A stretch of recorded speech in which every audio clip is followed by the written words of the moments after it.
සුබ දවසක් වේවා. කොහොමද ඉතින් ඔයාලට? අපේ ජීවිත හරි පුදුමාකාරයි නේද?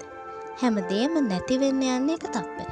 හැබැයි ජීවිතයක් ගොඩනගන්න අපි ඉපදුණා ඉඳන් මේ යන තුරම මහන්සි වෙනවා. ඒ යන ගමනේදී වැටීම්, පරාජය වීම ගොඩකට මුහුණ දෙන්න සිද්ධ වෙනවා.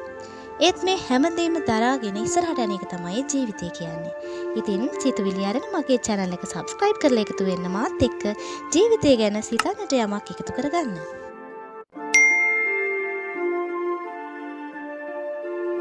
එහෙමනම් අපි යමු අද දවසේ සිතුවිල්ල මොකක්ද කියලා බලන්න.